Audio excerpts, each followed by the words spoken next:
Baik, saudara-saudara, kita akan belajar selama beberapa pertemuan ke depan. Kita akan belajar dengan tema kita adalah mengenal Islam. Ya, ini memang penting untuk kita ketahui, berhubung bahwa kita tidak bisa menghindari setiap kontak dengan mereka. Kalau dulu belum ada media sosial, maka kita yang ada di daerah mayoritas begini kurang berinteraksi dengan mereka, ya. Tapi dengan adanya media sosial, tiap hari, tiap saat kita bisa bertemu dengan mereka, dan seringkali terjadi percakapan-percakapan atau juga dialog-dialog, debat-debat dengan Islam. Dan karena itu betapa penting kita untuk mengenal agama mereka. Nah, ini perlu diketahui begini, bahwa kalau kita seringkali kita pada posisi diserang, ya, posisi diserang dan kita membela pemahaman kita, ya.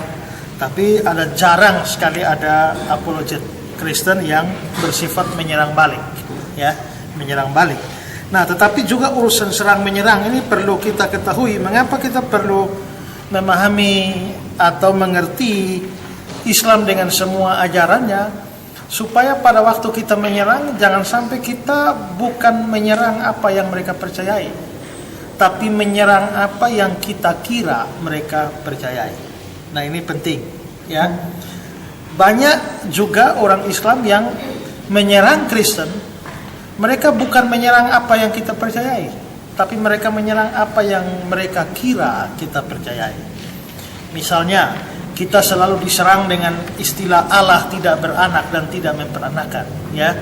Sampai terakhir si Habib Rizik itu bilang, kalau Allah beranak, siapa bidannya? Nah, itu karena apa? Itu karena muncul dari kebutaan akan apa yang kita percayai. Nah, seharusnya kalau mereka memang betul-betul memahami Kristen, maka mereka percaya bahwa memang konsep anak Allah yang dikenakan kepada Yesus itu benar ada. Tapi bahwa Yesus anak Allah itu dimaknai secara fisik, orang Kristen manapun tidak pernah ada yang memahami bahwa Yesus sebagai anak Allah itu dimaknai secara fisik.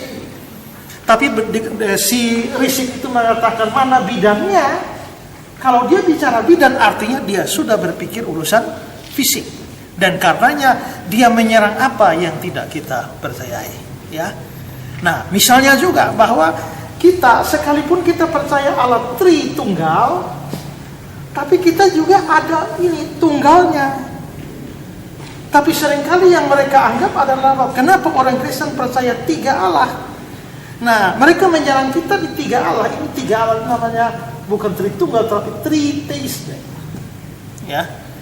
Nah, mereka menganggap kita ini adalah Triteisme, padahal kita bukan Triteisme, kita adalah Tritunggal, ya. Nah, seringkali kita menyerang lawan bukan apa yang lawan percayai, tapi apa yang kita kira lawan percayai. Saya ambil contoh dari diri saya sendiri. Dulu waktu debat dengan orang saksi Yehova pertama kali lawan si David Manners itu, ya. Saya juga pengetahuan tentang saksi Yehova belum terlalu banyak. Sedikit saja, ya. Sedikit saja. Lalu karena membaca tulisan Manners yang menolak atau tidak mengakui Yesus sebagai Allah dan sebagainya, lalu akhirnya saya memberikan tulisan tanggapan. Saya berikan tanggapan terhadap Manners dengan judul Yesus Kristus Tuhan atau manusia biasa. Dan di situ saya serang mati-matian membuktikan bahwa Yesus adalah Tuhan dan bukan sekedar manusia biasa. Ternyata Manners tanggapi balik, dia bilang begini, loh, siapa yang percaya Yesus itu hanya manusia biasa? Kami saksi Yehova tidak percaya Yesus itu manusia biasa. Siapa juga yang tidak percaya Yesus itu Tuhan? Kami juga saksi Yehova percaya dia Tuhan. Yang kami tidak percaya adalah dia itu adalah Allah dalam pengertian yang betul-betul Allah itu, Yahweh itu. Tapi kalau dia Tuhan, kami percaya dia Tuhan. Dia bukan cuma manusia biasa. Yang kami percaya dia lebih daripada manusia biasa, tapi di bawah Allah, sehingga dia itu adalah penghulu malaikat. Oh, begitu. Berarti pada waktu saya menyerang dia, saya salah. saya salah, saya kira saksi Yehova percaya bahwa Yesus hanya manusia biasa. Nah, ini penting. Sehingga waktu nanti kalau kita berapologetika lawan Islam, maka kita perlu mengetahui apa yang mereka percayai. Sehingga pada waktu kita menyerang mereka, kita betul-betul menyerang apa yang mereka percayai. Dan bukan apa yang kita kira mereka percayai. Ya. Nah, itu dasarnya mengapa kita perlu mempelajari atau belajar tentang Islam ini.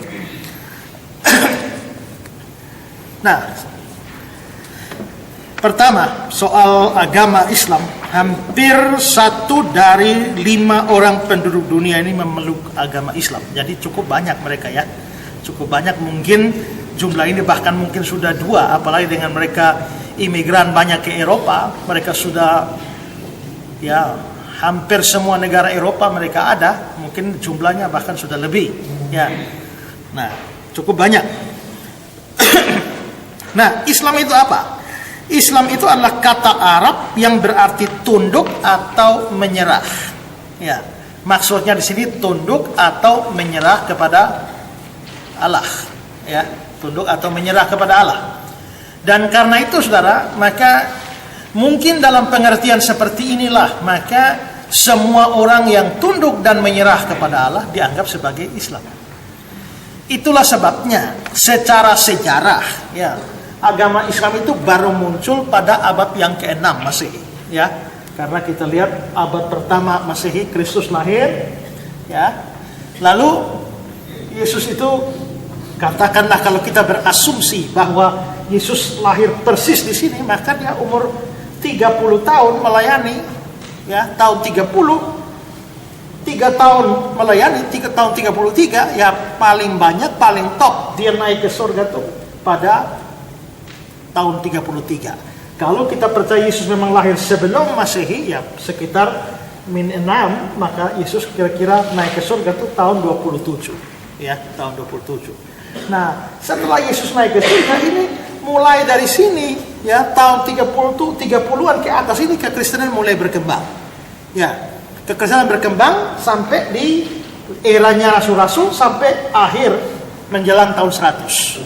Ya, akhir tahun 90 Rasul terakhir yaitu Rasul Yohanes mati, ya, dan memasuki tahun 100, 200 itu Kristen terus berkembang, tahun 300, 400, 500, tahun 600 baru agama Islam muncul. Ya, jadi mereka ini 6 abad setelah kita, ya. Nah, tetapi ada klaim dari antara mereka bahwa Adam juga itu agama Islam. Ya, Nuh itu Islam, Abraham itu Islam.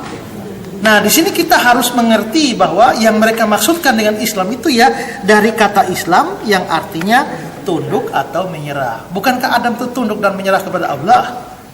Ya, kalau begitu Adam itu Islam. Ya kan? Bukankah Nuh itu tunduk dan menyerah kepada Allah? Berarti Nuh itu Islam. Nah, jadi kalau bicara dengan mereka bilang itu Islam, lihat dulu pengertian yang mana. Ya, pengertian yang mana. Jadi kelihatannya mereka menyebut begitu karena dari definisi ini, ya. Kaum Muslim berpendapat bahwa Islam merupakan agama yang menggambarkan penyerahan hidup seseorang kepada Allah, satu-satunya Allah yang benar. Nah, di sini Muslim itu memang dari sisi bahasa Arab itu mempunyai akar kata yang sama, ya. Tapi Muslim itu menunjuk kepada orangnya, sedangkan Islam itu menunjuk pada kepercayaannya, ya, kepercayaannya. Jadi orang yang percaya kepada iman atau agama Islam disebut orang Muslim atau kaum Muslimin, ya. Jadi itu bedanya antara Islam dan Muslim. Kita tentu saja tidak akan belajar segala sesuatu tentang agama Islam ini, tapi kita cuma ambil beberapa hal penting. Nah, pertama kita mau melihat dasar-dasar di dalam agama Islam. Nah, dasar mereka yang paling pertama itu adalah Al-Quran, ya. Al-Quran adalah buku yang dipegang dengan penuh penghargaan dan sangat dihormati kaum Muslim sebagai kitab suci, ya. Nah, ini ada satu orang penulis, Murdoch, dia mengatakan begini soal bagaimana orang Muslim itu bersikap terhadap Al-Quran. Mereka tidak berani menyentuhnya sebelum membersihkan diri.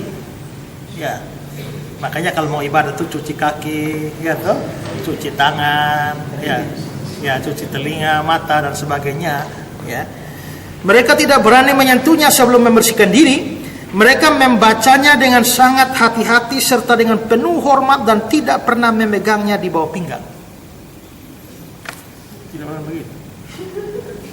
Oh, itu dianggap tidak menghormati itu. Ya, ya, tidak bisa begitu.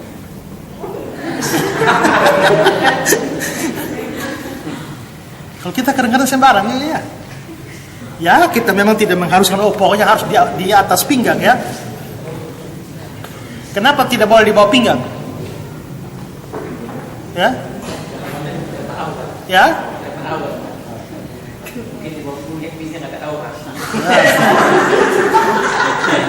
Ya, karena ada aurat dianggap itu seolah-olah merendahkan kitab suci. Ya begitu, saya barusan baca itu fatwa yang dikeluarkan oleh petinggi ulama Mesir bahwa perempuan di sana dilarang makan terong. Kenapa? Karena terong itu mirip dengan alat kelaminnya laki-laki. Jadi perempuan dilarang makan terong. Ya.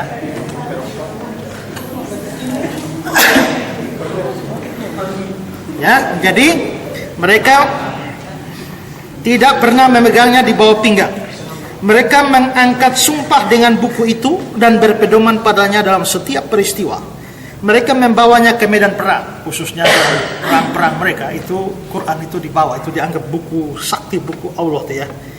Menuliskan ayat-ayatnya pada panji-panji.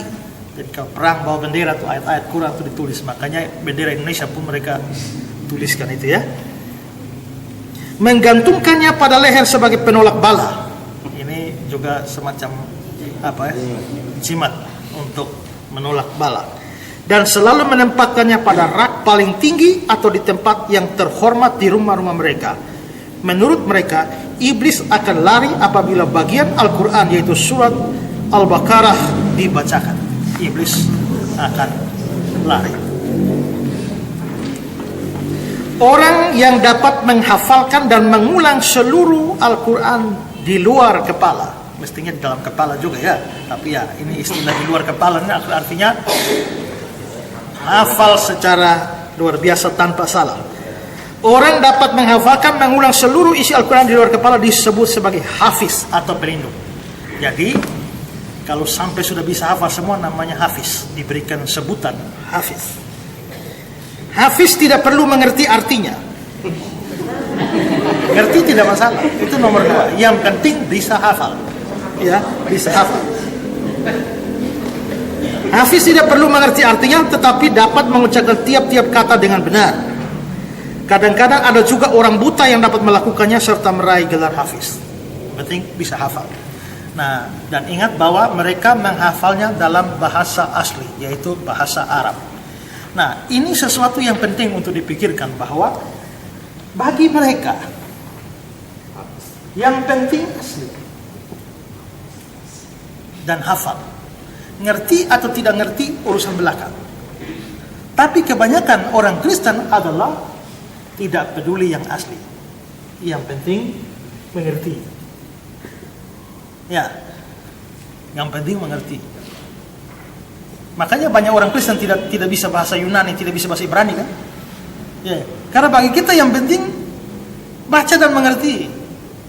Ya, mungkin kalau saudara gereja di sini lalu kalau saya khotbah lalu kasih bahasa Yunani Ibrani mungkin pernah dengar, tapi ada di banyak gereja mereka tidak pernah itu dengar itu bahasa Ibrani Yunani itu. Ya. Tapi di Islam itu bahasa asli itu menjadi sesuatu yang penting itu. Mereka percaya itu bahasanya Allah itu. Bahasanya Allah. Waktu saya muat video soal kafir itu, ya. Lalu kan ada yang protes tuh, mengerti tidak apa arti kafir? Ya. Dia bilang kafir itu ya, saya bilang dan tidak boleh dipakai. Kalau kamu Kristen, bahasanya apa? Ya, ya ada Ibrani Yunani. Nah itu pakai bahasa Ibrani Yunani, jangan pakai bahasa Arab. Terus saya tanya, memangnya Arab itu punya Islam? Ya. Tua mana Arab sama Islam? Ya tua Arab. Ya tua Arab. Sebelum Islam ada, Arab sudah ada duluan. Dan Kristen Arab sudah ada lebih dulu daripada Islam. Ingat di Kisah Rasul pasal 2, kisah hari Pentakosta, ya, bukan ke yang bahasa lain tuh, rasul-rasul bicara bahasa lain tuh, Media, Elam, Partia, Kapadokia, sebagai coba lihat itu ada daftar tuh, ada orang-orang Arab di situ. Ya, berarti Arab sudah mereka akan kembali ke daerah mereka. Ya, berarti bisa dipercaya bahwa memang secara sejarah bahwa Kristen sudah bertumbuh di Arab sejauh sebelum Islam ada. Ya, Islam ada. Nah, sekarang kalau Kristen sudah ada lebih dulu dari Islam. Sekarang kita tanya, kata kafir itu baru muncul produk Islam atau produk Arab? Itu mereka bilang Islam. Jadi berarti sebelum ada Islam, kata kafir belum ada. Ya, kata dia belum ada.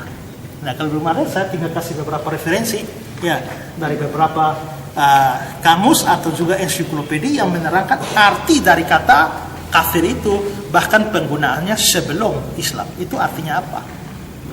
Berarti kata kafir itu jauh lebih tua dari Islam. Ya.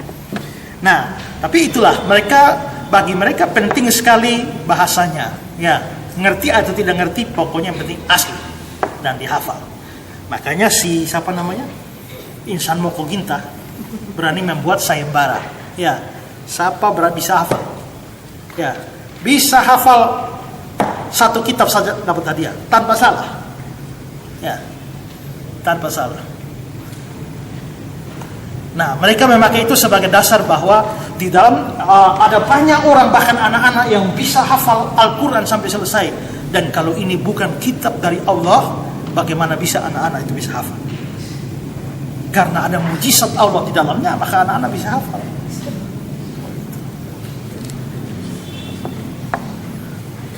Sampai pernah ditantang begitu, Pendeta Budi Asali juga hafal surat apa ya? Saya lupa, mungkin 1 Yohanes kayak pendek. Hafal sampai selesai dan siap untuk debat, dia hafal. Ya, dia hafal. Nah,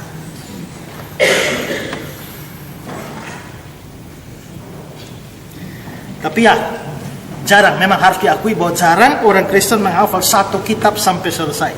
Ya, saya tahu ada orang Kristen yang bisa hafal itu, tapi tidak banyak. Ya, tapi orang Islam memang banyak menghafalnya. Kenapa? Karena mereka juga punya kepercayaan bahwa bisa menghafal itu dapat pahala.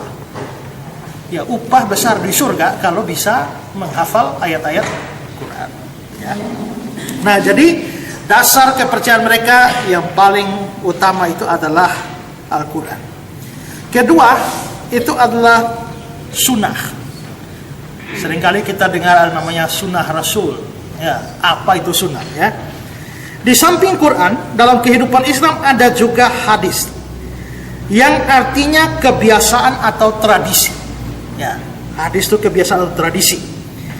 Walau yang pertama, maksudnya Quran, dihargai lebih agung, namun seluruh sistem pemerintahan Islam sebagian besar didasarkan pada hadis. Perintah yang diberikan Muhammad atau contoh yang disebut sunnah, yaitu peraturan. Ya, jadi tradisi itu, hadis itu adalah tradisi. Nah, kalau itu diperintahkan, maka itu menjadi semacam peraturan, dan itu peraturan itu disebut sebagai sunnah.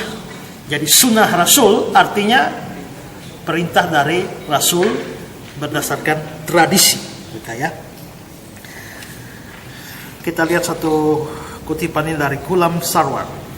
Umat Islam percaya bahwa apa yang diperbuat dan yang dikatakan Nabi mereka dikendalikan oleh Allah.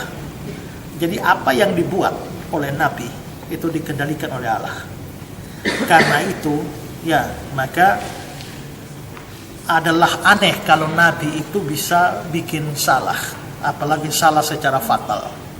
Ya, salah secara fatal. Saya melihat ada dalam beberapa diskusi, misalnya mereka mempersoalkan, loh, kenapa sampai Nabi Sulaiman, Salomo itu bisa punya istri yang banyak? Ya, ini kan dalam diskusi soal poligami. Karena kita kan menolak poligami, tapi kan mereka menerima poligami. Lalu dasarnya, oh itu Salomo saja punya istri banyak. Tapi jawab kita adalah, loh Salomo itu waktu dia punya istri banyak itu dia bersalah, dia berdosa, bukan kita ngikuti dia. Ya, tapi sukar mereka terima, karena bagi mereka itu kan nabi. Bagaimana nabi salah? Nah, itu mengapa bisa muncul pemikiran demikian? Karena anggapan bahwa dalam konsep mereka seluruh tindakan, sikap ya yang dilakukan oleh nabi itu berasal dari atau dikendalikan oleh Allah. Makanya termasuk ya kunjungan dia ke anak angkatnya, rumah anak angkatnya, lalu dia lihat istri dari anak angkatnya, tertariklah dia kepada istri anak angkatnya itu, lalu akhirnya dia ya katanya ada perintah dari Allah untuk dia mengawini istri dari anak angkatnya. Ya kalau Allah sudah bilang mau bikin apa lagi, ya kan? Ini Allah yang perintah, ya kan?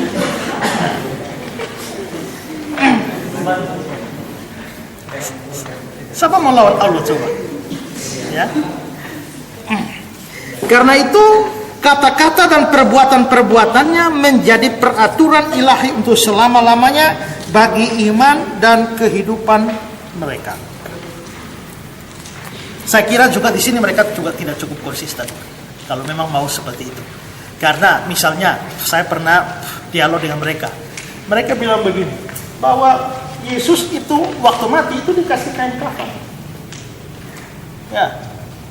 Lalu dimasukkan di gua, kasih kain kafan. Tapi kenapa orang Kristen sekarang kok tidak pakai kain kafan tapi pakai peti? Pakai jas lagi. Ya. Lalu saya jawabnya adalah Yesus memang dikafani. Dan katanya kamu tidak ikut Yesus. Loh ini bagaimana ikut Yesus? Dikafani ini bukan Yesus yang mengkafani diri sendiri. Orang yang mengkafani Yesus. Jadi mestinya kalau yang ditiru bukan Yesusnya, tapi orang yang mengkafani itu yang ditiru. Karena dikafani itu sesuatu yang pasif, bukan aktif. Itu pertama. Kedua, tidak ada aturan bahwa kalau Yesus dikafani, kita juga mesti dikafani. Iya kan? Nah tapi kan itu kan Tuhanmu, kenapa kamu tidak ikut? Ya saya jawab gampang, ya memang, tapi tidak semua yang Tuhan kerjakan itu kita lakukan, harus kita lakukan. Lihat apakah ada perintah yang lain yang mendukung itu, tidak. Tuhan, Yesus berdoa. Ada perintah bahwa kita berdoa? Ada. Kalau begitu berdoa, Yesus berdoa jadi teladan bagi kita. Yesus beritakan Injil. Apakah ada bagian kitab suci lain memerintahkan kita beritakan Injil? Ada. Kalau begitu dalam urusan beritakan Injil, Yesus kita teladani. Yesus tidak pacaran maupun tidak nikah. Mau ikut Yesus, teladan Yesus. Semua yang kawin dosa. Yesus muridnya cuma 12. Maka kalau mau bikin kelas Alkitab tidak boleh lebih dari 12. Harus muridnya cuma 12. Bikin gereja juga muridnya mesti jemaatnya cukup 12, yang satu mesti Yudas Iskariot. Masa begitu? Tidak. Yesus tidak kawin. Tapi kalau kita lihat seluruh kitab suci kita, apakah ada perintah atau larangan kawin? Tidak ada. Kalau tidak ada berarti dalam urusan pacaran dan nikah Yesus tidak perlu diteladani. Begitu prinsip kita. Tapi prinsip mereka kan tidak. Nah tapi saya kira tidak konsisten. Kalau begitu saya tanya, ya, kau istri berapa? Ya, 1. Kenapa tidak beristri lebih dari 1? Bukankah Rasul punya istri belasan? 12 ya? Ya. Kalau kamu mesti ikut Rasul, ya kamu harus punya istri sebanyak itu. Dan ingat bahwa salah satu istrimu itu harus istri anakmu. Ya kan? Lalu salah satu istrimu itu harus anak umur 6 atau 7 tahun. Karena Muhammad pernah mengawini anak 6-7 tahun. Ya. Nah kalau semua dari Nabi mesti ikut, ya mesti ikut begitu dong. Ya. Jadi saya kira dalam penerapan pun mereka tidak konsisten. Ya. Nah, umat Islam menghargai sunnah setara dengan Alkitab kita ya. Tapi menganggap Al-Quran jauh lebih utama dari keduanya, yakni sebagai firman Allah yang benar. Muhammad berkata, dia yang tidak menyayangi sunnah bukanlah pengikutku. Dia yang dalam kesedihan tetap berpegang kuat atas sunnah akan menerima 100 syahidan. Syahidan itu apa? Ya, syahidan itu kan syahid. Syahid itu apa? Ya,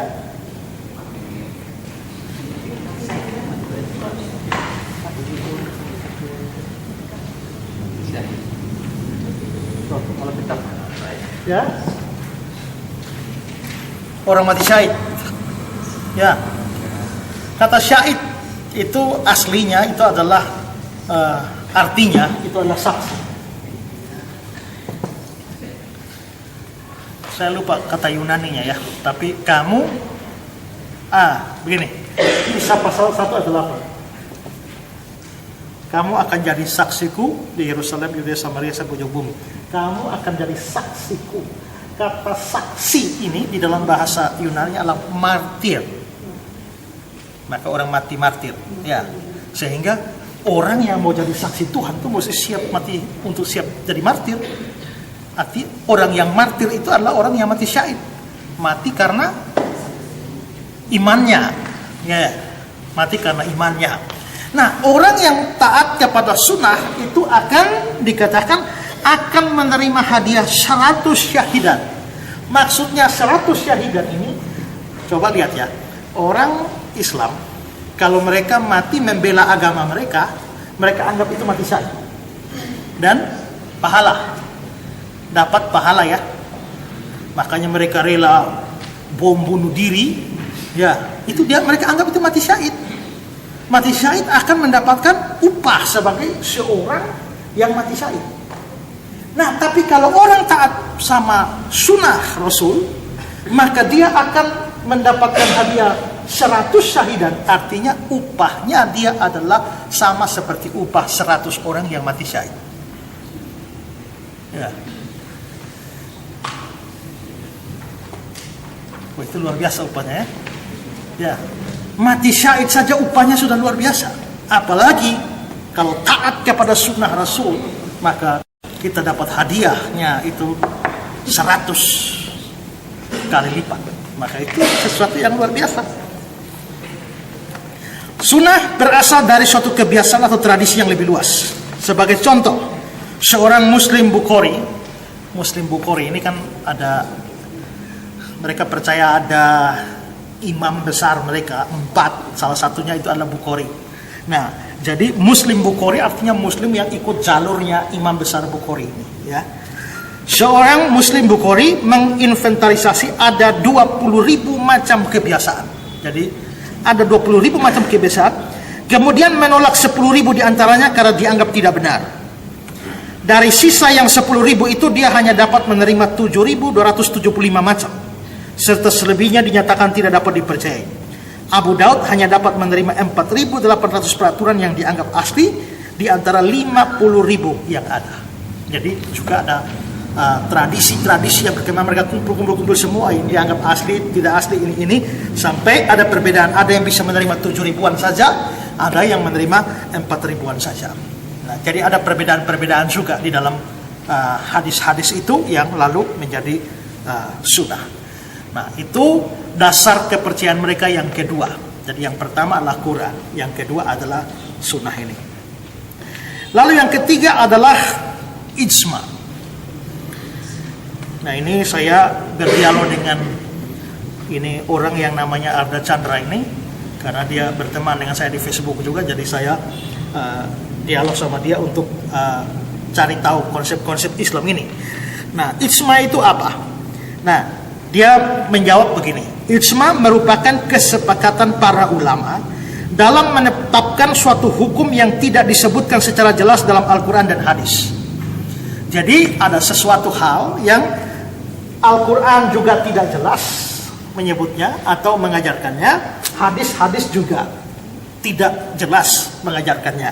Nah, lalu dibuatlah satu kesepakatan terhadap itu. Nah, kesepakatan dari para ulama itulah yang disebut sebagai ijma ini, ya. Kalau dalam Kristen misalnya soal apakah bayi meninggal atau masuk surga atau masuk neraka, tidak jelas juga ya di Alkitab ya. Alkitab tidak membicarakan itu. Ya, ada beberapa hal yang kalau ditafsirkan mungkin mendukung bahwa bayi itu akan masuk surga. Tapi ada sebagian fakta lain yang kalau ditafsirkan juga bisa mengarah bahwa bayi juga sebagai orang berdosa tidak selamat. Ini tidak jelas di dalam kitab suci. Makanya kalau biasa orang tanya bayi mati masuk surga atau tidak, jawaban saya adalah tidak tahu. Tapi di kalangan Islam misalnya seperti ini kan tidak jelas. Maka ulama-ulama ini membuat kesepakatan. Nah, misalnya ini mereka bikin kesepakatan bahwa bayi yang mati itu jadi malaikat. Nah, kesepakatan itu yang disebut sebagai ijma ini. Ya. Bayi yang mati itu masuk neraka, atau bayi yang mati itu masuk surga. Nah, pokoknya saya tidak mengatakan saya tidak tahu dengan doktrin mereka tentang itu ya. Maksudnya itu contoh bahwa sebuah kesepakatan diambil dalam fakta, dalam kasus ketidakjelasan dalam Quran dan hadis. Tingkatan tertinggi yang dapat diraih seorang muslim ialah sebagai mujtahid atau seorang yang berjuang gigih, arti dari mujtahid. Orang seperti itu dapat membuat apa yang disebut ijtihad, yaitu kesimpulan dari suatu masalah hukum dan masalah ketuhanan atau masalah teologi. Ijtihad dari keempat pengganti Muhammad dianggap sebagai peraturan yang paling berotoritas. 4 sistem hukum Islam yang dibuat oleh keempat imam besar diakui oleh semua sekte Islam kecuali sekte Syiah. Nanti kita juga akan belajar sedikit tentang Syiah itu seperti apa. Itu salah satu aliran di dalam Islam.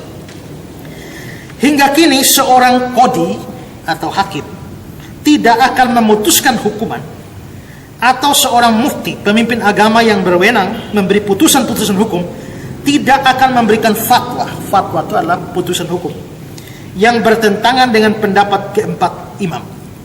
Mengikuti petunjuk yang lain adalah tidak sah berdasarkan hukum.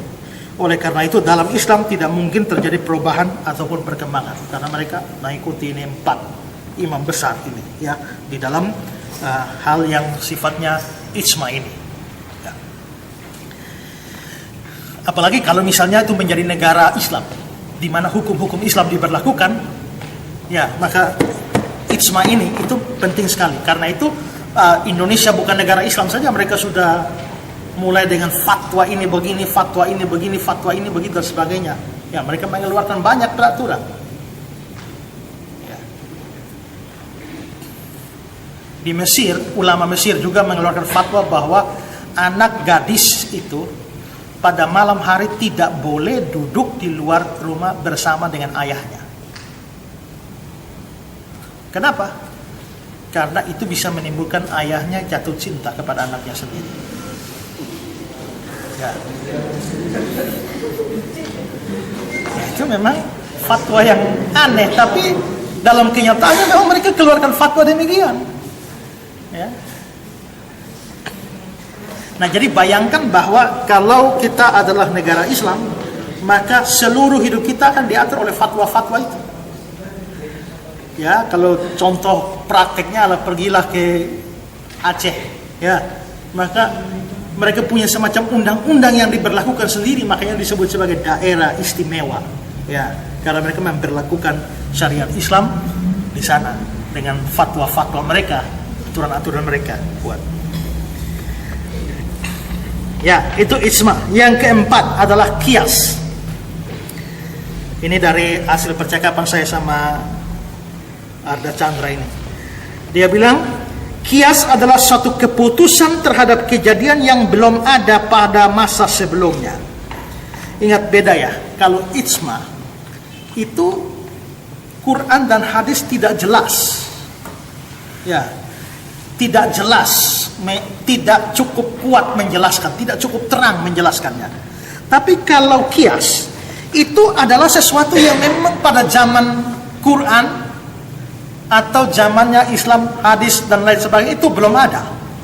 Nah, sehingga lalu dibuat keputusan tertentu terhadap kejadian pada masa sebelumnya dengan mencari perbandingan. Misalnya ada kesamaan sebab, manfaat dan mudrotnya.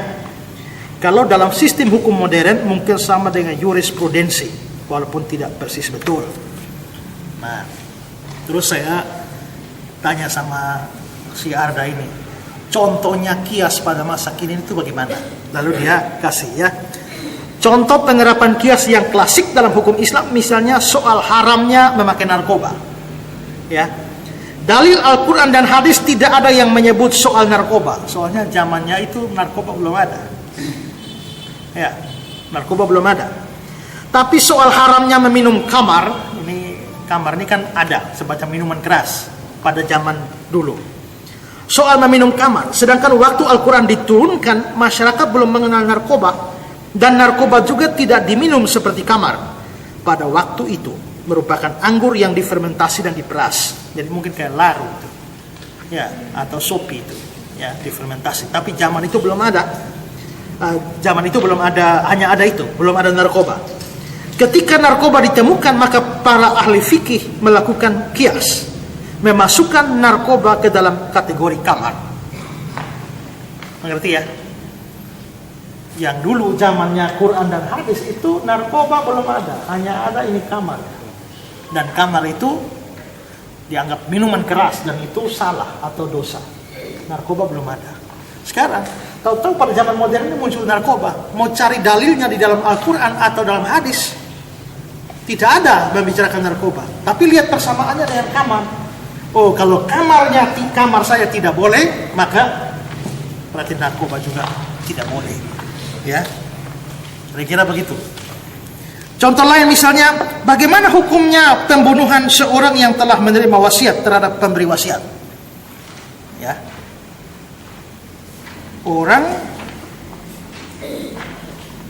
yang menerima wasiat membunuh pemberi wasiat. Misalnya, si A semasa hidupnya mewasiatkan sebagian hartanya diberikan kepada si B di hadapan notaris dan berkekuatan hukum tetap. Lalu si B membunuh si A, misalnya dengan tujuan agar segera mendapat wasiat. Dalil Al-Quran dan hadis tidak berbicara soal kasus ini, melainkan tentang hukum waris, bahwa seorang ahli waris yang membunuh pihak yang mewariskan akan kehilangan hak warisnya.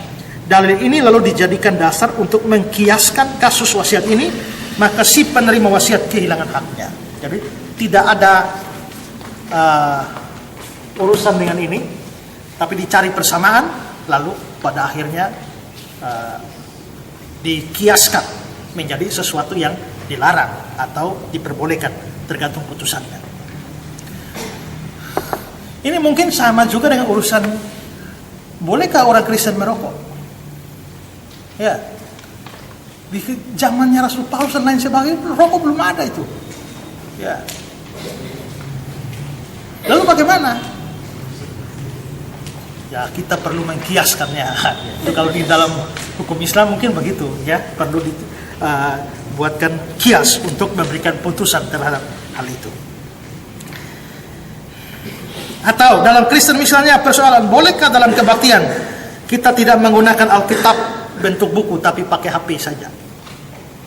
Boleh atau tidak? Ya? Menurut saudara boleh atau tidak? Nah, itu kita perlu kias. Ya, kalau dalam hukum Islam seperti itu, kita perlu ada suatu putusan dari ulama-ulama soal hal itu, ya, baru ditentukan. Al-Quran diakui begitu suci, dan karena itu hanya sahabat-sahabat Rasul sajalah yang selalu berhubungan dengan dia yang layak untuk menjelaskannya. Orang-orang yang mempelajarinya diperintahkan menghafal Al-Quran di luar kepala dan menguasai tradisi-tradisi berikut tulisan-tulisan pengulas terdahulu. Setiap murid muslim harus menyelesaikan kursus petunjuk tata bahasa, kepandaian bicara, logika, hukum, dan dogma-dogma sebelum pelajaran ilmu ilsul, ilmu mengenai prinsip-prinsip Al-Quran secara keseluruhan, tradisi, ijma, dan qiyas. Menghafal yang baik merupakan kebajikan dasar dalam teologi Islam, serta tidak membutuhkan pemikiran analisis dari penilaian yang mendalam. Yang penting hafal, karena hafal itu begitu penting. Ya. Nah, karena itu selain seperti dalam saya bilang tadi fanatiknya dengan bahasa Arab, maka hafalnya juga dalam bahasa Arab.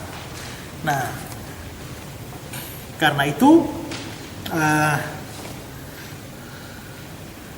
Pak Bambang Nursena pernah cerita bahwa satu hari dia kan dari gereja Syria Ortodoks dan beliau kan hafal bahasa Arab juga, ya di luar kepala juga. Jadi satu kali beliau diundang oleh Gus Dur dalam acara apakah begitu ya, lalu dia ditunjuk untuk pimpin doa. Lalu akhirnya dia pimpin doa, lalu dia berdoa, doa Bapa kami pakai bahasa Arab. Begitu dia doa Bapa kami pakai bahasa Arab, setelah itu ulama-ulama sama amin, amin. Mereka tidak tahu bahwa itu adalah doa Bapa kami. Yang penting Arab, tidak peduli artinya apa. Ya, kan? Nah, bahkan saya juga dengar cerita dari Pak Bambang itu adalah bahwa beberapa orang ini waktu pertama kali pergi ke Arab, mungkin mau ikut naik haji, ya. Lalu mereka sudah pakai pakaian kebesaran mereka, ya, pakaian seragam mereka itu sudah naik ke atas. Lalu ini pramugari, ya, itu menyampaikan seperti di atas pesawat kan mesti kasih petunjuk-petunjuk pesawat. Tapi kan ini kan ini Etihad Airways. Maka pramugarinya ngomong pakai bahasa Arab. Ya, tapi wajahnya pramugari itu tidak kelihatan, hanya suara. Nah, begitu bahasa Arab bunyi, mereka langsung begini. Ya. Setelah selesai, amin. Lalu itu petunjuk menggunakan senter. Jadi mengerti atau tidak mengerti urusan lain, yang penting adalah Arab. Ya. Nah, itu ya silakannya ya.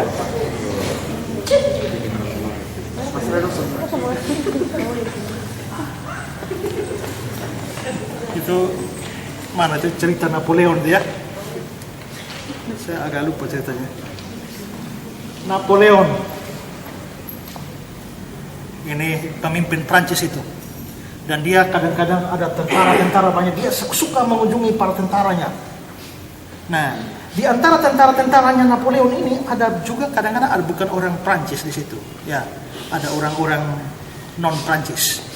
Dan kalau Napoleon berkunjung, dia suka bertanya kepada ini prajurit-prajurit. Nah, lalu ini komandan yang di sini ini khawatir kalau Napoleon datang tanya ini yang bukan Prancis ini, mereka tidak tahu jawab. Nah, maka komandan ini panggil ini anak buah, tanya. Biasanya kalau Napoleon berkunjung, dia biasanya mengajukan 3 pertanyaan. Pertanyaan pertama adalah kamu umur berapa? Ya. Pertanyaan kedua adalah sudah berapa lama jadi tentara? Pertanyaan yang ketiga adalah di waktu perang di kota A, kamu ikut perang di mana? Di kota A atau kota B? Nah, lalu komandannya tanya, kamu umur berapa? Ya, 37. Ya. Sudah berapa lama jadi tentara? Ya, 7 tahun. Ikut perang di mana? A atau B? Kota A atau B? Dua-duanya. Lalu diajarlah bahasa Prancisnya. Kalau tanya dalam bahasa Prancis umur berapa? 37, jawabnya begini, pakai bahasa Prancis. Ya. Sudah dari tentara berapa lama? Oh, 7. Jawabnya pakai bahasa Prancis begini. Di mana? Di dua-duanya. Jawab pakai bahasa Prancis begini. Lalu tiba saatnya Napoleon datang. Begitu Napoleon datang, nah kali ini dia bertanya tidak seperti biasanya. Ya, padahal ini tentara sudah hafal. Dia bertanya ini lebih dulu. Ya, sudah berapa lama jadi tentara? Sudah berapa lama jadi tentara? Lalu dia jawab 37. Napoleon heran. Ini orang masih kelihatan muda tapi sudah jadi tentara 37. Memangnya kamu umur berapa? Pertanyaan kedua. Dia jawab 7. Napoleon marah, hei, sebenarnya kau yang gila atau saya yang gila? Ya kan? Lalu dia jawab dua-duanya.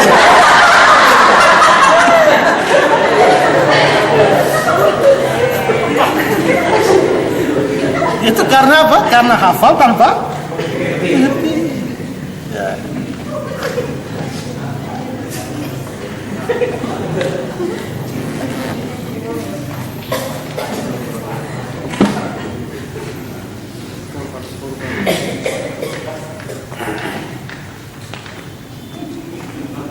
Ada satu perdana menteri dari mana ya, dari Cina kalau tidak salah ya. Dia mau berkunjung ke Amerika di mana Barack Obama masih jadi presiden. Nah, biasanya kan kalau ketemu ini kan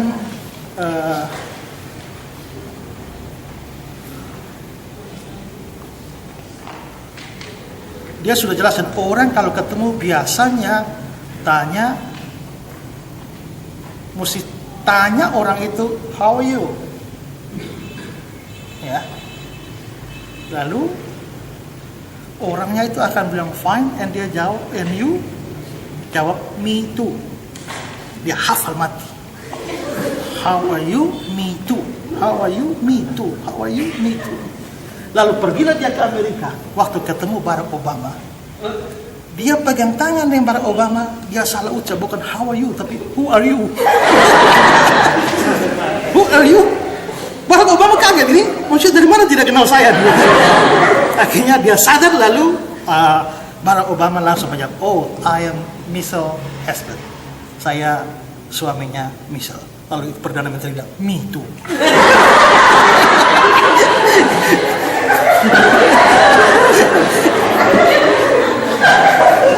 Itu karena hafal tanpa mengerti.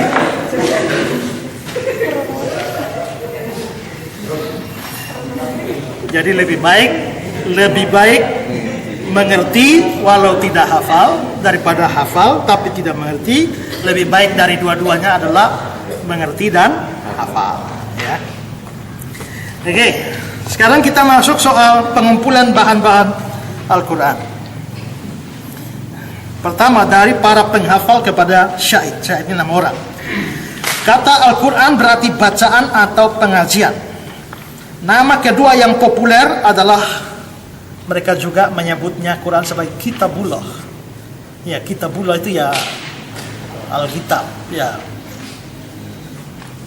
Nama ketiga yang sangat dihormati itu adalah Al-Mushaf. Ya. Nah, Murdoch mengatakan Al-Mushaf artinya sebuah kitab tulisan tangan. Seluruhnya terdapat 55 nama yang berbeda yang digunakan untuk Al-Quran. Menurut Arda Chandra, Al-Mushaf adalah lembaran-lembaran yang berisi tulisan. Menurut arti katanya, mushaf harus terdiri dari lebih dari satu lembar. Beda lagi dengan kata kitab yang bisa berbentuk satu lembar atau lebih. Mungkin pengertiannya terbalik dengan pemahaman yang ada dalam bahasa Indonesia.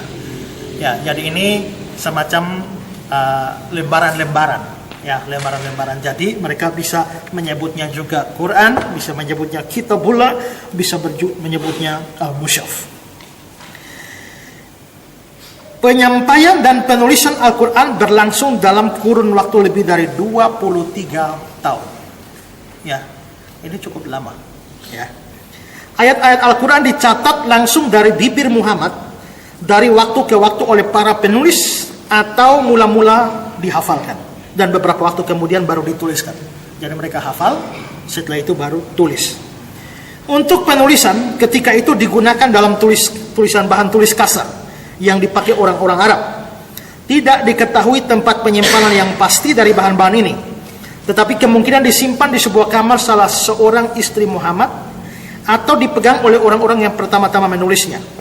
Banyak juga ayat-ayat yang hanya ada dalam hafalan para pengikutnya serta tidak pernah dituangkan dalam bentuk tulisan selama hidupnya.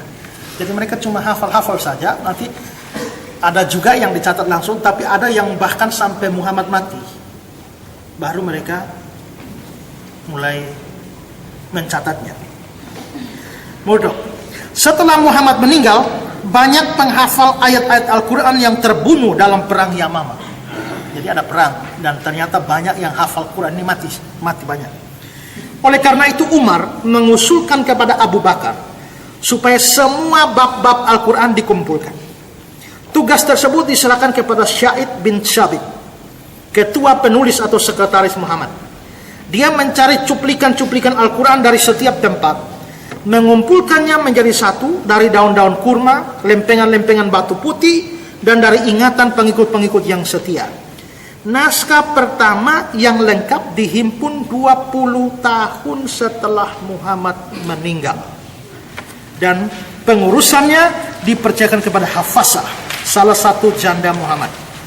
Beberapa tahun kemudian, Kafilah Utsman menugaskan Said untuk melakukan perbaikan dan pembaruan atas naskah yang ada. Semua salinan sebelumnya dikumpulkan dan dibakar. Diperkirakan naskah perbaikan baru yang kedua inilah yang dipakai turun-temurun serta tidak diubah lagi. Jadi kenapa sampai sekarang mereka sering mempersoalkan kenapa Alkitab ini kok beda dengan Alkitab itu, beda dengan Alkitab ini. Tapi kami punya Islam itu seragam dari dulu. Persoalannya mungkin banyak yang tidak tahu bahwa pernah yang beda-beda semua itu dimusnahkan. Sisa satu versi yang diturunkan sampai sekarang. Itulah sebabnya seragam. Tapi Alkitab kita tidak pernah ada perbedaan-perbedaan, tidak pernah diupayakan untuk menjadikannya sama. Ya. Makanya jangan heran bahwa di Alkitab kita kenapa di sini ada cerita di sini, ada cerita di sini yang kok beda ya. Bukan bertentangan, hanya berbeda, tapi dibiarkan. Itu membuktikan bahwa Alkitab kita asli sebenarnya. Tidak ada upaya penyeragaman. Coba ya. Injil yang pertama ditulis itu kan Markus. Lalu setelah itu kan disusul Matius, lalu Lukas, lalu Yohanes. Markus ini sudah ada.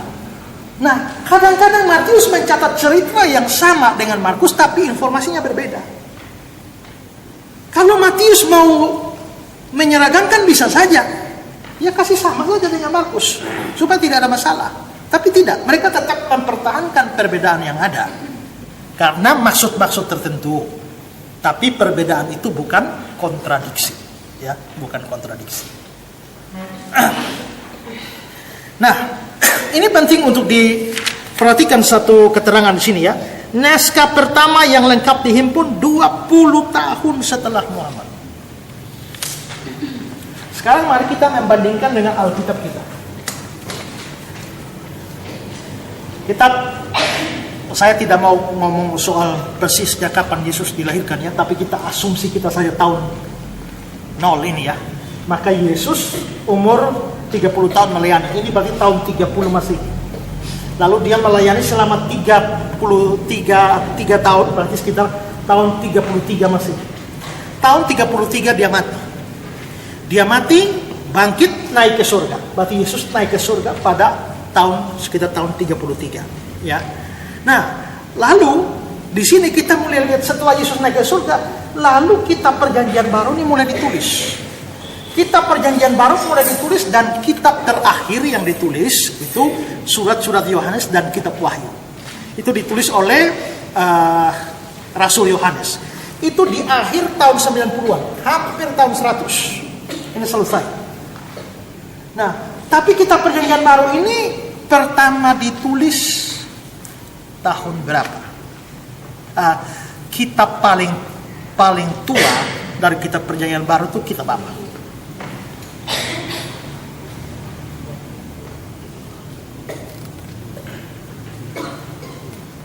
Ya, Galatia.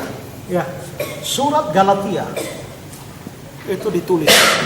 Itu kira-kira tahun 54. Tahun 54. Nah, lalu mulai kalau Injil, maka Injil Markus itu ditulis itu kira-kira pada tahun 60. Lalu Matius, Lukas, Injil Yohanes itu tahun 90. Dari sini kita bisa lihat bahwa kita tidak usah hitung Galatia lah, surat-surat. Tapi di sini dari Yesus naik ke surga sampai sini ada berapa tahun? Ya? 27 tahun. Ya, 27 tahun. Nanti yang lebih jauh itu adalah Injil Yohanes. Sampai 90. Berapa tahun? Ya? 57. Dengan kata lain begini, bahwa Injil Yohanes itu ditulis setelah 57 tahun peristiwa terjadi. Karena peristiwa-peristiwa dengan Yesus kan di sini. Setelah lewat 57 tahun baru Injil Yohanes ditulis. Kalau Injil paling tua yaitu Injil Markus itu setelah 27 tahun baru ditulis. Nah, Quran itu dikatakan berapa? Sekitar 20 tahun. Artinya adalah bahwa kalau dibandingkan dengan Injil yang mula-mula, Injil Markus, maka bedanya juga tipis. Ya, bedanya juga tipis, ya. Nah, di sini itu berarti bahwa memang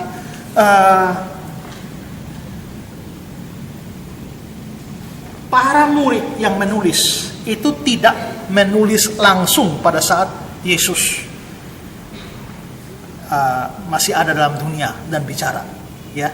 Demikian juga memang mungkin ada ditulis dalam Al-Quran, ditulis dalam lempengan-lempengan atau lembar-lembar, tapi yang pertama kali itu adalah setelah 20 tahun setelah Muhammad meninggal baru diurus. Jadi kira-kira dibandingkan dengan Injil Markus, walaupun Injil Markus lebih lama, tapi dia perbedaannya tidak terlalu menyolok, cuma sekitar 7 tahun. Ya. Bahasa Quran.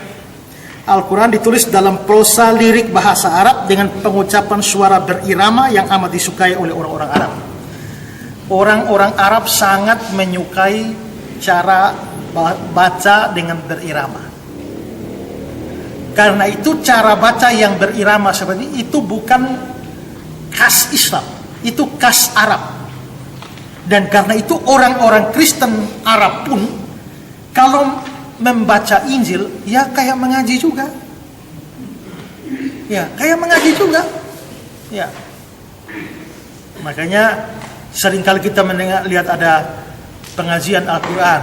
Ya, tapi Bambang Nursena biasa bikin forum pengajian Injil. Ya. Dia pintar bahasa Arab, jadi dia seringkali juga berdoa atau mengucapkan pengakuan iman. Itu pakai bahasa Arab, ya. Nah, Arab persis seperti Ibrani, tulisnya dari kanan ke kiri. Tapi kalau Ibrani itu didominasi hurufnya kotak-kotak, maka kalau Arab ini didominasi bulat-bulat.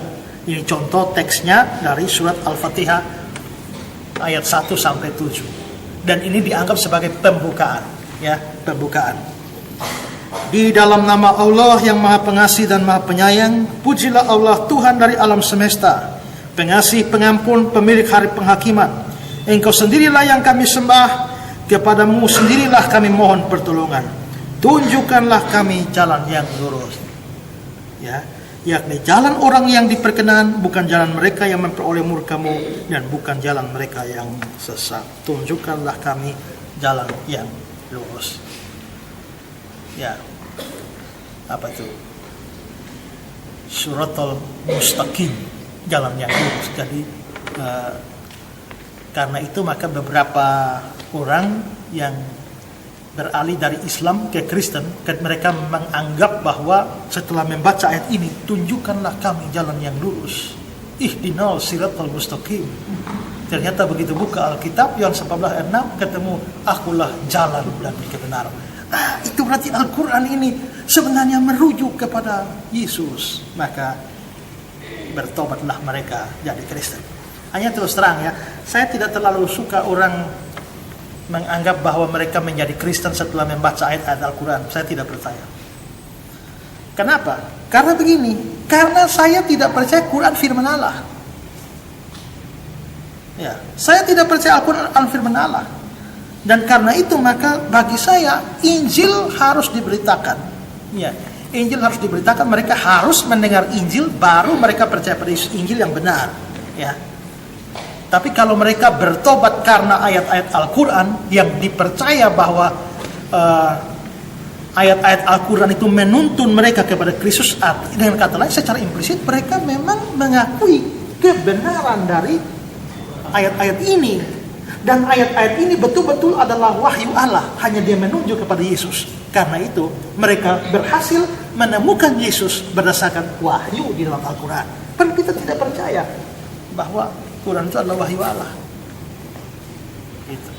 Jadi saya lebih tertarik orang yang mempunyai pengalaman, dia mendengar Injil tentang Yesus Kristus yang benar, lalu dia percaya Yesus, ketimbang dia merasa mendapatkan wahyu ya dengan membaca ayat-ayat Quran. Nah, umat Islam mengakui bab ini sebagai inti Quran serta mengulang-ulangnya sebagaimana halnya umat Kristen mengulang doa Bapa Kami. Ya, kalau kita seringkali kadang-kadang di gereja tertentu doa Bapa Kami diucapkan. Nah, ini inti Quran. Karena itu kalau saudara buka Quran, lihat yang pertama itu adalah Al-Fatihah, ya. Dan Al-Fatihah pembukaannya adalah ayat 1 sampai ayat 7 ini. Ya.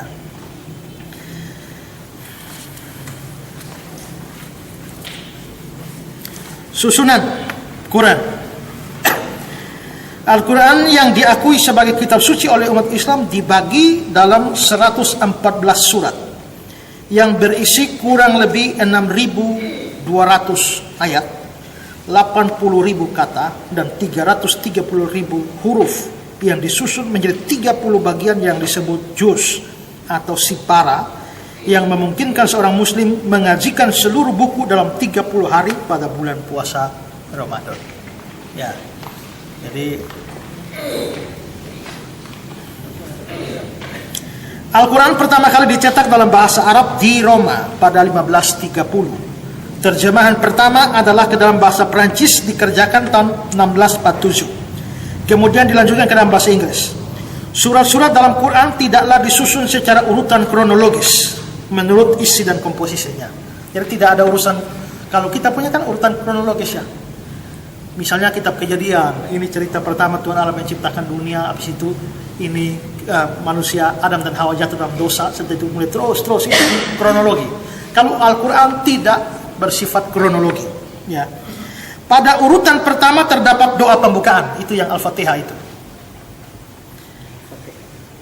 Pada urutan pertama terdapat doa pembukaan, kemudian bab-bab yang terpanjang, itu susun duluan.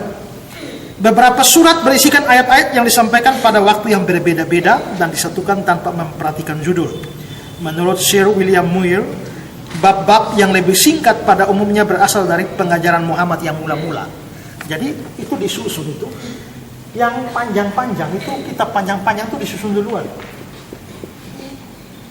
Tapi Muir mengatakan bahwa justru ajaran Muhammad yang mula-mula itu yang pendek-pendek. Jadi ini pendek-pendek ini yang ditaruh di belakang. Tapi justru inilah ajaran Muhammad mula-mula. Makin panjang ini belakangan. Ya, belakangan.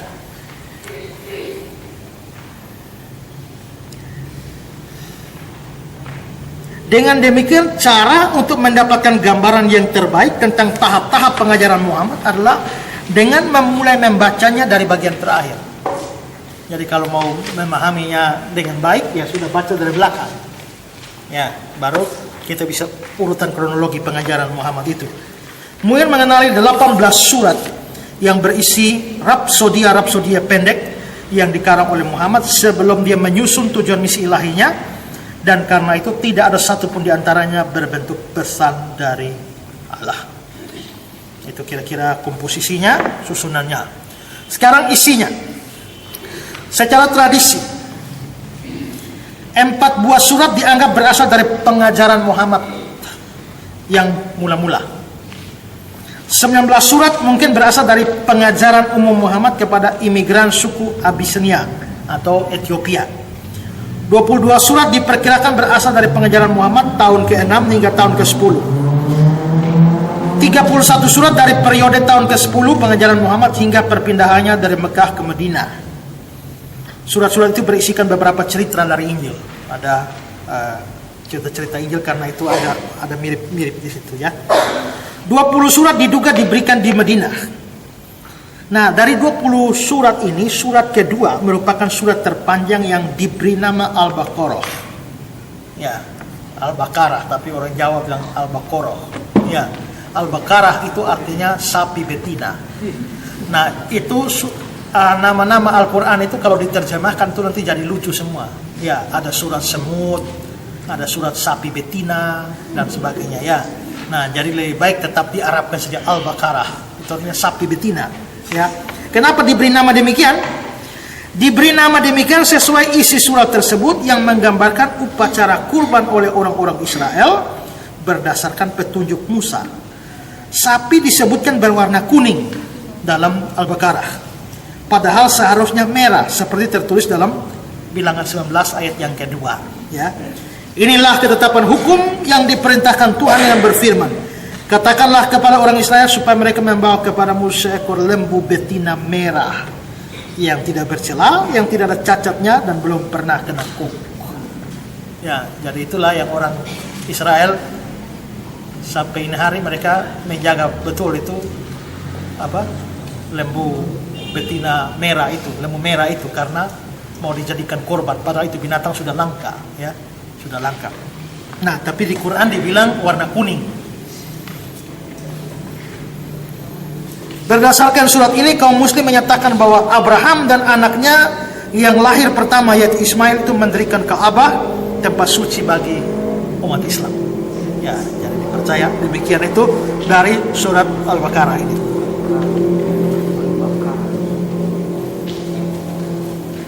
Sekarang berikut adalah syahadat atau pengakuan iman Islam. Untuk menjadi seorang Islam, seseorang perlu mengucapkan dengan kesungguhan hati, la ilaha illallah Muhammad Rasulullah. Ya, aku percaya tiada Tuhan selain Allah dan Muhammad itu pesuruhnya Allah. Ini kalimat syahadat atau kesaksian. Ya, ingat dari kata syahadat ini syahidan, syahadat, syahid itu punya akar kata yang sama. Ya. Inilah kalimat syahadat, kesaksian yang diucapkan dari hati yang terdalam umat Islam sebagai pengakuan keislamannya. Kita ini belajar ini untuk tahu ya, bukan supaya saudara jadi Islam ya.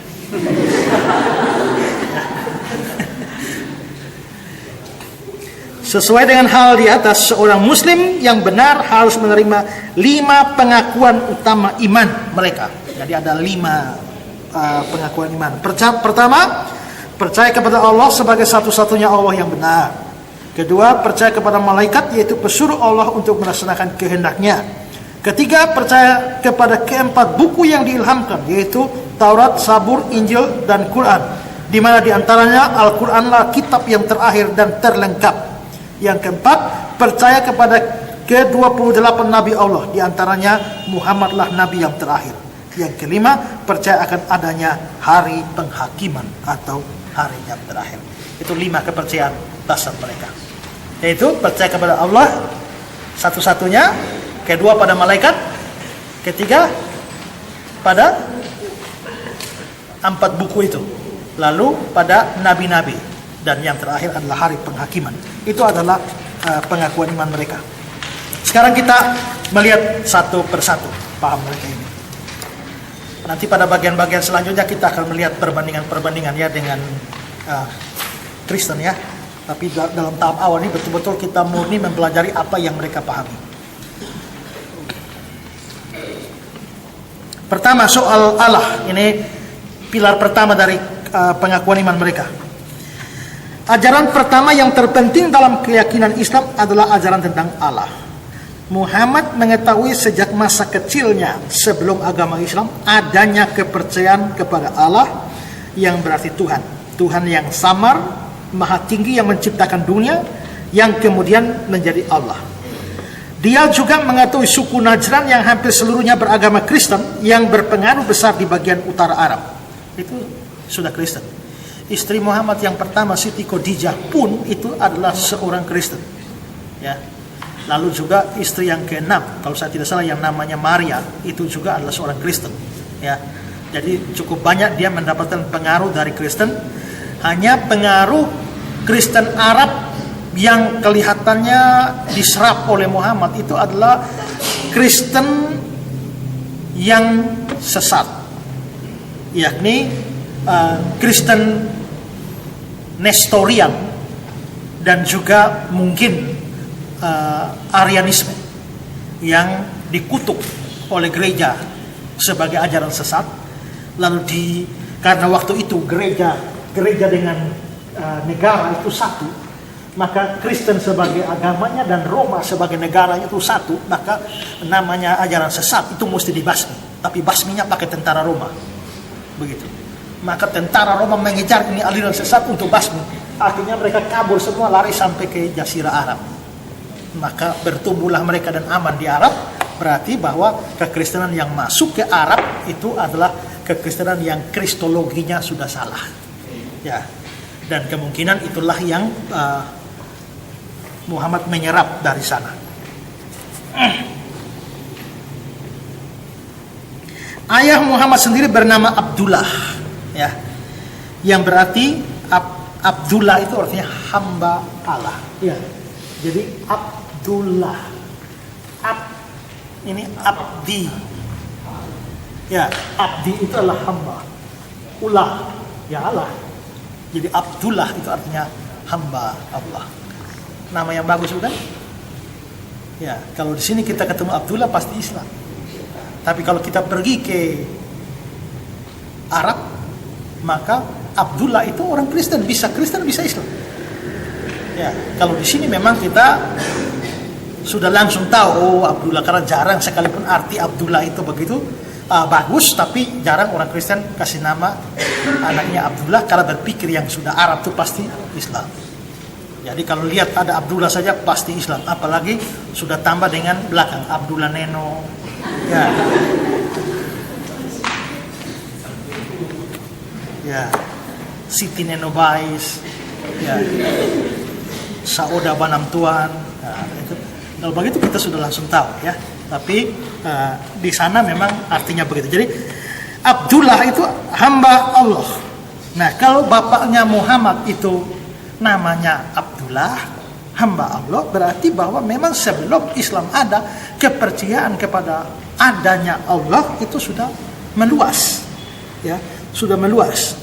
Dengan kata lain, Muhammad sepenuhnya menyadari kepercayaan masyarakat tentang adanya Allah yang satu itu.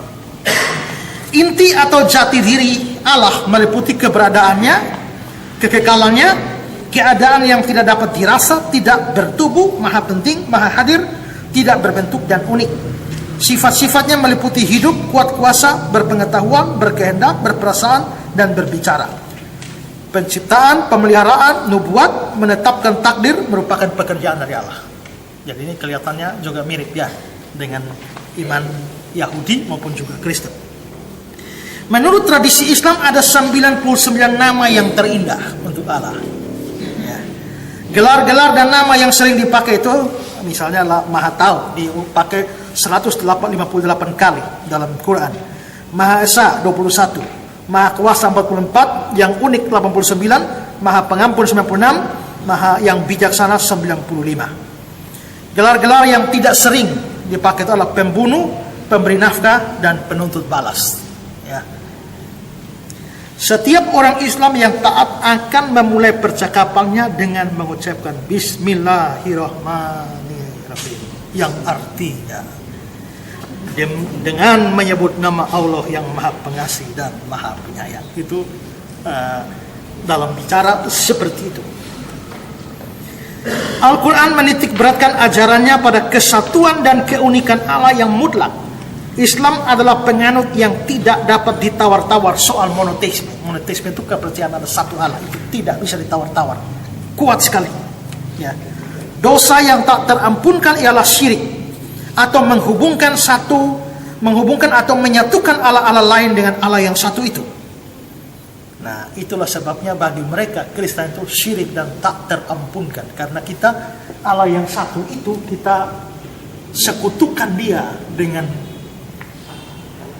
Anak dan Roh Kudus. Nah, itu namanya syirik, sehingga bagi mereka kita ini betul-betul kafir, gitu ya, karena mensekutukan Allah. Walaupun Alkitab dan kekristenan kedua-duanya mutlak mengimani Allah yang monoteis, tapi monoteis Islam menyangkal ajaran Alkitab tentang Trinitas dan salah mengartikannya sebagai triteisme. Itu anggapan mereka. Padahal kita ini bukan triteisme, tapi tritunggal. Ya, tritunggal. Makanya, kok kalian percaya Allah Tritunggal. Kau percaya Allah tiga? Oh tidak. Kalau kita percaya Allah tiga, tidak ada tunggalnya. Ya kan? Tunggalnya ini urusan hakikatnya, trinya ini urusan pribadinya. Ini jelaskan begitu, tapi ya saya postingkan di Facebook saja. Wih, banyak orang muncul dan serang saya. Aduh, kasihan mereka nih ya. Ya. Begitu saya postingkan langsung muncul ini pendeta sesat. Ya, pendeta sesat tapi bikin argumen sudah parah. Dianggap bahwa Bapak itu yang sama dengan Yesus. Begitu saya bilang Bapak itu tidak sama dengan Yesus, lalu ada orang bilang, saya sering ikuti khotbah Pak Ishak. Di khotbah-khotbah yang lain Bapak berkata bahwa Yesus itu adalah Allah, tapi sekarang Bapak berkata bahwa Yesus itu bukan Bapak. Bagaimana sih? Artinya kelihatan dalam pikiran dia kalau Yesus bukan Bapa berarti Yesus bukan Allah.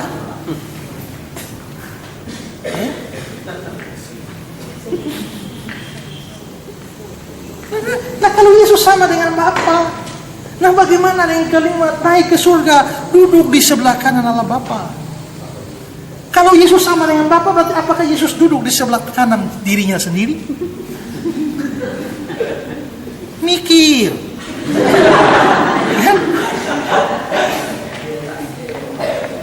Nah, tapi itulah ya, kalau jemaat tidak pernah diberikan pengertian firman Tuhan yang benar, ajaran yang benar, jadinya model seperti itu. Kelihatannya saleh, kelihatannya rohani sekali, tapi minta maaf agak bodoh dari urusan ajaran. Ya, nah karena itu maka penting sekali belajar, penting sekali belajar. Ini hari kehadiran cukup banyak.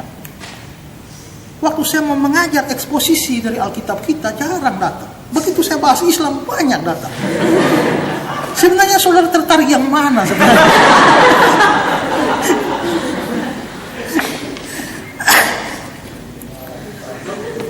Ya, kita lanjut. Malaikat ini adalah yang kedua dasar mereka. Percaya akan malaikat adalah hal yang penting untuk menerima bagaimana cara Allah mengungkapkan dirinya kepada Muhammad maupun kepada nabi-nabi pendahulu. Karena Allah mewahyukan dirinya, firman-Nya, kehendaknya kepada para nabi melalui para malaikat. Ya. Kepercayaan ini meliputi seluruh makhluk penghuni bumi yang tak kelihatan. Nah, ini makhluk Muslim percaya adanya 4 penghulu malaikat. Ya, pertama namanya Jibril.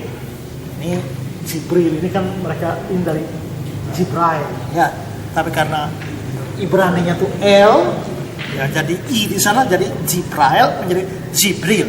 Ya, itu mestinya dari Ibrani bukan Jibrail, Gabriel mestinya. Ya, jadi G menjadi J. Sama seperti Gehenna, ya kan neraka, itu kan Gehenna. Dari Gehenna ke Arabnya menjadi Gahana, menjadi Jahana, lama-lama menjadi Jahanam. Jadi Jahanam itu artinya neraka, tapi seringkali diucapkan gabungkan, masuk ke dalam neraka Jahanam. Padahal neraka itu ya Jahanam itu. Jahanam kau, artinya kau ini orang neraka betul ya. Nah, begitu. Jadi Gabriel menjadi Jibril. Ini dipercaya sebagai malaikat wahyu atau malaikat yang bertugas menyampaikan wahyu. Jadi ada perintah dari Allah atau sesuatu yang mau disampaikan kepada nabinya, maka Gabriel atau Jibril inilah yang bertugas. Kedua, Mikael. Ini malaikat pemelihara atau penghantar rezeki. Ya, dia yang memelihara kalau ada rezeki yang mau Allah berikan kepada kamu, nah itu diantar oleh Mikael ini. Lalu berikut ada Israfil. Israfil ini adalah malaikat malapetaka dan mendatangkan kiamat. Ya, ada malapetaka, Tuhan mau memberikan malapetaka di mana? Ya ini si Israfil ini, Israfil ya, bukan Esra ya. Nah, itu dia yang membawa malapetaka itu, juga kiamat nanti. Lalu ada malaikat kematian atau malaikat maut. Yang ini dalam Quran tidak disebutkan namanya. yang malaikat maut ini. Hanya disinggung tugasnya saja. Dalam Al-Sajdah ayat 11, katakanlah, malakul mautlah yang diberikan tugas untuk mewafatkan kalian. Kemudian hanya pada Rabb kalianlah kalian akan dikembalikan. Jadi disebut malakul maut, malaikat maut, tapi tidak disebutkan namanya. Nah, dari berita-berita Israel, malaikat ini dikasih nama Israel. Itu adalah malaikat maut. Tapi dalam Quran sendiri tidak ada namanya. Ya, tidak ada namanya. Nah, pelayanan atau pekerjaan malaikat-malaikat ini termasuk malaikat pencatat. Ya, kau buat dosa apa dia punya kerjaan lah catat. Ya, mau selingkuh dia catat ya. Mau bikin apa dia catat semua. Ya, itu malaikat pencatat. Kedua, malaikat pemakai mahkota dan penanya orang mati. Jadi waktu kau mati nanti kan dia mesti dialog kau ya. Ya, kau di dunia bikin apa saja ya. Jadi mesti menghadap dia dulu, dia tanya macam-macam dulu ya. Dia tanya kamu macam-macam dulu, mesti jawab. Ya. Lalu memakai mahkota. Lalu ada malaikat-malaikat yang jatuh dan penghulunya adalah si iblis atau setan. Itu malaikat yang jatuh. Dan keempat itu ada jin, yakni sekelompok roh-roh setengah manusia dan setengah malaikat. Ada yang baik, ada yang jahat. Ya. Arda Chandra mengatakan begini, jin itu makhluk jenis lain yang setara dengan manusia dan diperlakukan sama dengan manusia, namun alamnya berbeda. Jadi dia tuh ya seperti kita, hanya alam saja berbeda. Kita ini dalam alam fisik, mereka dalam alam roh. Ada tuntutan kepatuhan atau kewajiban ibadah diuji dalam kehidupan dan juga punya konsekuensi surga dan neraka. Persis seperti kita, ada hukum yang mengatur para jin itu, ya, ada baik ada jahat, tapi nanti juga dihukum masuk surga masuk neraka. Ya, begitu. Makanya muncul di film-film dan sinetron-sinetron itu kan ada jin-jin dan lain sebagainya yang sebenarnya mereka ini berdekatan dengan kita saja hanya karena beda alam saja. Ya, beda alam saja, makanya kita tidak bisa lihat mereka. Entah mereka bisa lihat kita atau tidak, saya juga tidak tahu juga, ya. Oke, itu soal malaikat. Sekarang soal kitab suci. Islam mengakui 4 kitab suci yang berisi tentang wahyu atau kehendak Allah. Pertama, Taurat Musa. Kedua, Saburnya Daud. Sabur itu seperti Mazmur. Ya, Daud. Ketiga, Injilnya Yesus. Keempat, Al-Quran. Al-Quran merupakan wahyu terakhir yang lengkap dan membatalkan seluruh wahyu sebelumnya dan menimbulkan pertentangan atas kebenaran. Jadi ini begitu Quran muncul, otomatis Taurat Musa, Sabur Daud, Injil Yesus itu dibatalkan. Karena ini yang terlengkap dan menggenapkan semua yang ada, klimaksnya. Ya. Nah, tapi walaupun orang Islam bicara tentang Taurat, Sabur, dan Injil, istilah ini tidak sama dengan istilah yang terdapat dalam Perjanjian Lama dan Perjanjian Baru yang dimiliki umat Kristen. Mereka percaya kitab Taurat, Sabur, dan Injil asli telah diubah dan telah hilang. Apa yang ada dalam kitab Perjanjian Lama dan Perjanjian Baru orang Kristen bukan firman atau wahyu Allah. Mereka percaya sudah rusak atau sudah hilang. Tapi kan saya pernah kasih tahu cara menghadapi mereka. Oh, ini Injil ini sudah tidak asli lagi. Ajukan pertanyaan pada mereka. Pertama, kalau memang ini tidak asli, ini palsu, yang asli mana? Oh, sudah hilang. Kalau itu sudah hilang dan tidak ada, bagaimana saya bisa diyakinkan bahwa yang saya pegang ini palsu? Kecuali kamu bisa tunjukkan yang asli, baru saya bisa yakin bahwa yang saya pegang ini palsu. Kalau kamu hanya berteori bahwa asli hilang, bagaimana saya bisa percaya itu? Kedua, pertanyaan kedua adalah, Injil dipalsukan itu kapan? Sebelum Islam ada atau setelah Islam ada. Mereka kan punya dua pilihan. Kapan dipalsukan? Sebelum Islam ada atau sesudah Islam ada? Kalau sebelum Islam ada, bukankah Al-Quran muncul masih suruh percaya pada tiga itu? Berarti Quran menyuruh percaya kepada yang sudah dipalsukan. Tapi kalau tidak, itu dipalsukan sesudah Islam ada. Kalau sesudah Islam ada baru dia dipalsu, untuk apa Quran datang? Bukankah Quran katanya datang untuk menyelesaikan yang sudah palsu itu? Jadi lu mau percaya yang mana pun lu susah. Ya kan? Nah itu menyodorkan dilema kepada mereka. Ya. Ya. Sekarang keempat adalah Nabi. Islam menyatakan terbuka untuk wahyu yang berasal dari Allah kapan dan di mana saja terjadi. Setidak-tidaknya hal ini benar dalam teori. Kaum muslim yakin bahwa agama mereka adalah agama Allah. Allah berbicara dan bertindak sepanjang sejarah dengan mengungkapkan dirinya melalui para nabi. Al-Quran mengakui adanya 28 nabi dari masa perjanjian lama. Antara lain Nabi Adam, Nabi Abraham, Nabi Musa, Isa, ya, Yakub, Ismail, Yusuf, Daud, Sulaiman, Elia, Elisa, Yunus, dan lain-lain. Nah, perhatikan di sini bahwa mereka hampir semua tokoh Alkitab mereka anggap itu nabi. Kita tidak, ya. Macam seperti Adam, siapa pernah anggap Adam itu nabi? Kita tidak pernah anggap Adam itu nabi, tapi bagi mereka Adam itu nabi. Kalau Musa, Nabi Musa ya kita akui. Tapi Nabi Daud, kita tidak pernah anggap Daud itu nabi. Ya. Daud itu raja. Sulaiman, Salomo itu raja, tapi mereka anggap nabi, ya. Dan juga ada Ismail di situ. Yusuf. Dari PB ada Sakaria. Pada Sakaria itu imam. Yohanes Pembaptis, ya itu bisa nabi. Yesus, ya Yesus juga termasuk nabi. Ya. 5 pendahulu Muhammad yang secara khusus disebutkan, biasanya disebutkan adalah Adam, Nuh, Abraham, Musa, dan Yesus. Itu dianggap sebagai, walaupun ada 28 nabi, tapi 5 ini disebut khusus sebagai pendahulu dari Muhammad.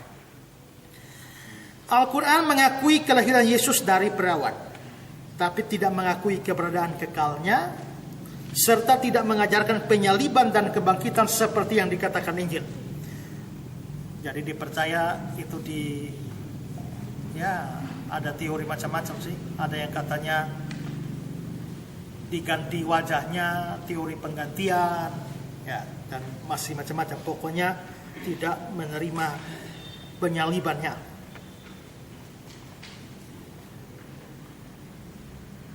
Al-Quran memasukkan beberapa mujizat dari ajaran Yesus tanpa menyebut ketuhanannya atau keilahiannya. Nanti juga kita akan lihat mujizat-mujizat seperti yang tidak dicatat di Quran, tidak dicatat di dalam Injil, tapi dicatat dalam Quran. Misalnya adalah Yesus kecil membentuk burung lalu jadi. Itu tidak pernah ada di Injil-Injil, tapi bagaimana bisa muncul di Al-Quran? Nanti kita lihat dari mana Quran mengutipnya. Ya. Itu ada sumber-sumber yang tua yang bisa membuktikan dari mana sebenarnya Quran mengutipnya. Tapi mereka percaya bahwa itu kan lempengan aslinya ada di surga, lalu diturunkan, ya. Tapi nanti di dalam pelajaran-pelajaran berikut kita akan menguji itu, ya. Muhammad dianggap sebagai nabi terakhir dan terbesar. Dia adalah penutup nabi-nabi. Setelah dia tidak ada lagi nabi yang akan datang. Itulah sebabnya kalau ada tokoh-tokoh Islam tertentu yang keluar dan menyatakan diri sebagai nabi, nah itu mereka anggap sebagai aliran sesat, ya. Kaum muslim percaya bahwa Muhammad telah dipersiapkan dan dibuktikan kebenarannya oleh nabi-nabi sebelumnya, yaitu Adam, Nuh, Abraham, Musa, Yesus. Kaum muslim menganggap Islam sebagai agama monoteis yang tertua di dunia dan bukan yang termuda. Karena dia mulai dari Adam, ya. Nabinya Adam, itu tertua tuh. Ya.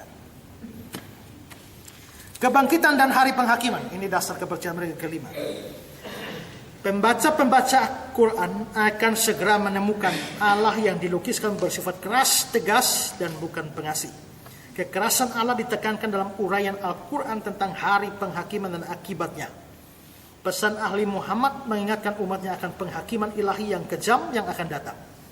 Kurang lebih 852 ayat Quran memberikan tekanan atas tema yang sangat menakutkan ini, hari kiamat ini. Hari penghakiman akan didahului oleh tanda-tanda, kemudian diumumkan dengan bunyi sangkakala. Itu seperti 1 Tesalonika 4 ayat 16-17. Yang mati akan bangkit secara jasmani dari kubur, bergabung dengan yang hidup, kemudian semua akan diteliti satu demi satu. Apakah masuk ke surga atau neraka? Tidak seorang pun luput dari penghakiman ini. Gambaran yang jelas mengenai batu timbangan yang akan dipakai itu semua menimbang perbuatan baik dan jahat setiap orang. Batu timbangan ini dapat menimbang hingga berat biji sesawi. Itulah sebabnya nanti hidup kita tuh orang ditimbang, baik dan jahatnya. Kalau ditimbang pakai batu timbangan itu, ya, saudara taruh di sini, ya. Kalau baiknya jahatnya di sini, ternyata kalau jahatnya itu lebih berat, saudara masuk neraka. Kalau baiknya lebih banyak, lebih berat, saudara masuk surga. Itu batu timbangannya. Sama-sama berat. Ya. Sama-sama berat. Susah dia sudah ya. Orang-orang saleh yang percaya kepada Allah dapat mengharapkan kenikmatan seksual yang berkelimpahan. Di surga akan tersedia kemewahan yang abadi, kenikmatan jasmani, makanan, air bersih, gedung-gedung, pembantu-pembantu, bidadari-bidadari cantik dan perawan-perawan. Ya. Orang-orang jahat akan menderita dan merasa sangat panas dalam keterikan panas, asap busuk, besi neraka yang mendidih. Ya, tapi ada bidadari-bidadari dan perawan-perawan di sana. Itulah sebabnya yang mati syahid menikmatinya. Dan karena itu jangan heran mereka rela biar tubuh hancur dengan bom bunuh diri, tapi yang penting dapat bidadari.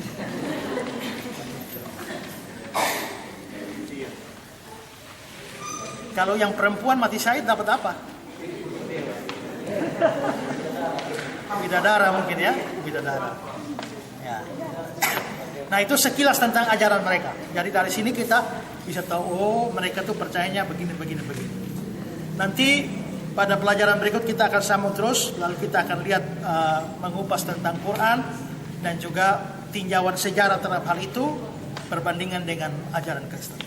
Ya, saya belum tahu dia akan berapa seri, tapi biarlah apa yang dibagikan ini jadi pengetahuan atau pemahaman bagi kita. Pelajaran kita sampai di sini.